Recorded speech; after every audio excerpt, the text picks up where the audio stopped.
अगर तुरंत पीना है तो फलों का रस पियो, गन्ने का रस पी लो, संतरे का रस पी लो, मौसमी का रस पी लो, अनार का रस पी लो। अब आप कहोगे ये सब महंगी महंगी चीजें बता रहे हैं, गन्ने का रस, संतरे का रस, अनार का रस, पैसे तो है नहीं। तो सबसे सस्ता रस है नींबू का ही रस पी लो, शिकंजी बना के पी लो, वो तो सबसे सस्ता है। तो खाना खाने के बाद या तो दही की लस्सी पियो या रस पियो। और एक तीसरी चीज है, दूध पी सकते। तो खाने के तुरंत बाद पीना है तो दही की लस्सी या मट्ठा, खाने के तुरंत बाद पीना है तो कोई फल का रस, खाने के तुरंत बाद पीना है तो दूध। पानी 1 घंटे बाद पियो। और अगर एक बात ध्यान रखो तो अच्छा है कि सवेरे खाना खाते हैं जिसको हम ब्रेकफास्ट कहते हैं, नाश्ता, तो फलों का रस पीना अच्छा, दोपहर को खाना खाएं तो लस्सी और मट्ठा पीना अच्छा, और रात का खाना खाएं तो दूध पीना अच्छा। जो लोग इस नियम का पालन कर सकते हैं, जिंदगी में कभी भी 80 रोग उनको नहीं हो सकते। वात पित्त कफ तीनों ही इस एक छोटे से नियम से संतुलित रहते हैं। तो ये पहला नियम मैंने आपसे कहा। दूसरा नियम एक और है, और वो नियम ये है कि पानी कभी भी पियो, घूट घूट भर के पियो। जैसे गरम चाय पीते हैं, गरम कॉफी पीते हैं, गरम दूध पीते हैं, एक एक घूट भर के, एक एक सिप करके, ऐसे ही पानी पीने की आदत डालो। ये मुंह में एक बार गिलास लगा लिया, गटागट उसको खाली कर दिया, ये तरीका गड़बड़ है। 1 घूट पानी, 2 घूट पानी एक बार में उतना ही पियो। आप बोलोगे ये क्या चक्कर है? बात ऐसी है कि एक एक घूट पानी जब हम पीते हैं तो मुंह की लार पानी के साथ मिलकर पेट में अंदर जाती है, और ये जो मुंह की लार होती है ये क्षारीय होती है, और पेट में हमेशा अम्ल बनता रहता है। तो 1 घूट पानी पिया, मुंह की लार इसके साथ अंदर गई, 2 घूट पिया और ज्यादा गई, बार बार लार अंदर जाएगी तो क्षार पदार्थ पेट के अम्ल के साथ मिलेगा। पेट में अम्ल बनता है, मुंह में लार क्षारीय होती है। तो ये क्षार को अम्ल में मिला दिया जाए और ये अच्छे तरीके से मिलकर पेट में जाए तो कभी भी कोई व्यक्ति के पेट को अम्लता नहीं होती, एसिडिटी नहीं होती। और पेट में अम्लता नहीं होती तो रक्त में अम्लता नहीं होती, और जिनके रक्त में अम्लता नहीं होती उनकी जिंदगी में कभी भी वात पित्त कफ के असंतुलन की स्थिति पैदा नहीं होती। इसलिए पानी घूट घूट करके पीना। मैं आपको एक छोटा सा मेरा ऑब्जर्वेशन बताता हूं, परीक्षण। आप भारत देश में या दुनिया में कहीं भी जाओ, मनुष्य को छोड़कर पशु पक्षियों को देखना शुरू करो, वो पानी कैसे पीते। किसी चिड़िया को पानी पीते हुए देखो, किसी पक्षी को पानी पीते हुए देखो, वो चोंच के 1 बूंद ही के बराबर ही पानी उठाता है। एक बार में 1 बूंद पानी लेगा, फिर थोड़ी देर चोंच चलाएगा, फिर पिएगा, फिर दूसरी बूंद लेगा, फिर चोंच चलाएगा, फिर पिएगा, फिर तीसरी बूंद। एक एक बूंद पक्षी पानी पीता है। कुत्ते को पानी पीते हुए देखो, चाट चाट के पानी पीता है। शेर को पानी पीते हुए देखो, चाट चाट के पानी पीता है। जितने जानवर चाट कर पानी पीते हैं, जितने पक्षी एक एक घूंट पानी पीते हैं, किसी भी पक्षी और किसी भी जानवर को डायबिटीज नहीं है, किसी को अर्थराइटिस नहीं है, कोई पक्षी ओवरवेट नहीं है, कोई पशु ओवरवेट नहीं है। वो सब स्लिम और ट्रिम हैं, क्योंकि वो इतने होशियार हैं कि पानी चाट के पीते हैं या घूट घूट करके पीते। अब मुझे ये हैरानी होती है कि ये पशु पक्षियों को कौन सिखाता है? वो अपने जन्म से ये ज्ञान सीख के आते हैं। उनका कोई गुरु नहीं है, उनका कोई विद्यालय नहीं है, उनके कोई प्रशिक्षण शिविर नहीं लगते, फिर भी उनको इतनी अकल है कि पानी घूट घूट पीना। और हम ये मनुष्य जिनके इतने गुरु, इतने विद्यालय, इतने कॉलेज, सीखने वाले, सिखाने वाले, और हम मूर्खों के मूर्ख गटागट गटागट पानी पीते रहते। तो पानी पीने का तरीका बदल दो, घूट घूट भर के पानी पियो। ये दूसरा नियम है। तीसरा नियम है कि जिंदगी में कितनी भी प्यास लगे, ठंडा पानी कभी मत पियो। बर्फ डाला हुआ पानी, फ्रिज में रखा हुआ पानी, वाटर कूलर का पानी जिसका तापमान बहुत कम है, ये कभी मत पीना। क्यों? क्योंकि शरीर आपका गर्म है और पानी ठंडा है। अब होता क्या है वो मैं समझाता हूं सरल भाषा में। पेट तो गर्म है, अब इसमें ठंडा पानी डाल दिया आपने, तो अंदर झगड़ा होता है। और झगड़ा क्या होता है, या तो पानी पेट को ठंडा करेगा या पेट पानी को गर्म करेगा।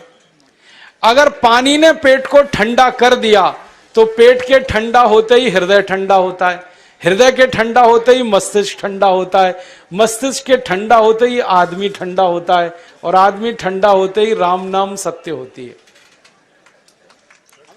आपको मालूम है, जब शरीर ठंडा पड़ जाता है तो घर में भी नहीं रखते, निकाल के बाहर सड़क पे रख देते। जो घर आपने बनाया अपनी मेहनत से, शरीर के ठंडा पड़ते ही निकाल बाहर करते हैं उस घर में से, और फिर चिल्लाने लगते हैं लेके जाओ, जल्दी लेके जाओ, इसको जला के आओ। माने ठंडे शरीर की इज्जत नहीं है। तो ठंडा पानी क्यों पी रहे हो भाई, बंद कर दो। कोई जानवर ठंडा पानी नहीं पीता, कोई पक्षी नहीं पीता। तो आप ये ठंडा पानी पीना बंद करो, सादा पानी पीना शुरू करो। और गर्मी के दिनों में बहुत अगर आपको तकलीफ है तो मिट्टी के घड़े का पानी पी लेना, फ्रिज का और बर्फ का नहीं पीना। ये तीसरा नियम है। और चौथा और आखिरी नियम है कि आप सवेरे ही सवेरे जब सोकर उठते हो तो सबसे पहले पानी पियो। जैसे ही आपकी आंख खुल गई तो पहले 2-3 गिलास पानी पी लो, उसके बाद आप टॉयलेट में जाओ। उठते ही पानी पियोगे तो 2 फायदे हैं। पहला फायदा यह है कि पानी पेट में जाकर बड़ी आंत को साफ करता है, और जैसे ही बड़ी आंत की सफाई होगी पेट पे दबाव पड़ेगा और आप संडास घर में जाएंगे, 2-3 मिनट में पेट आपका साफ हो जाएगा। जिनका पेट सुबह एक बार में साफ हो जाता है उनकी जिंदगी में कभी रोग नहीं आता। इसलिए सुबह सुबह उठते ही पेट साफ होना जरूरी है।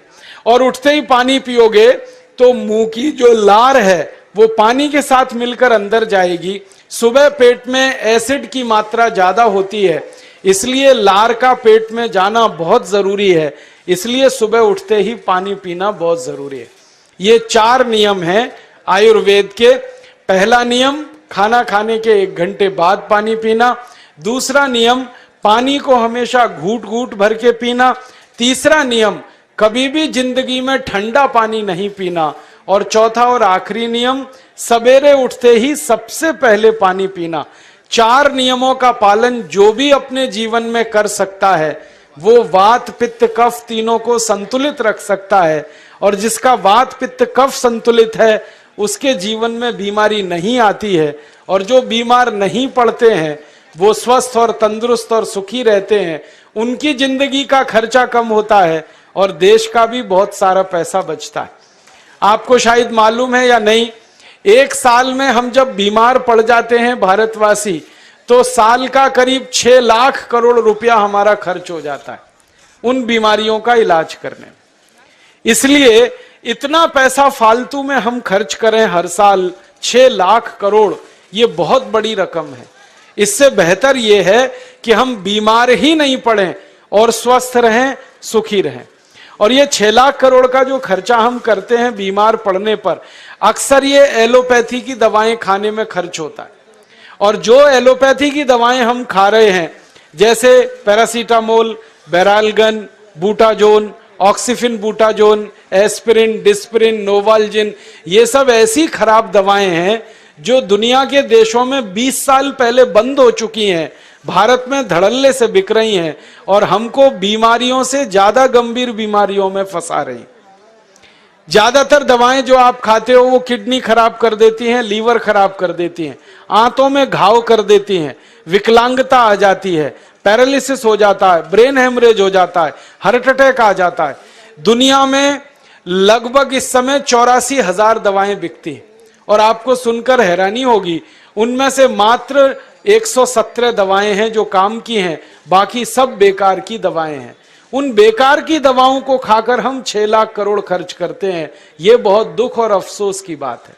और ये 6 लाख करोड़ का खर्चा समाज के वो लोग करते हैं जिनको जिंदगी में हर समय अपना आर्थिक स्थिति को देख के चलना पड़ता है, जिनकी आमदनी बहुत नहीं है, जिनके घर में आमदनी के बहुत ज्यादा साधन नहीं है, उनको ये पैसा खर्च करना पड़ता है।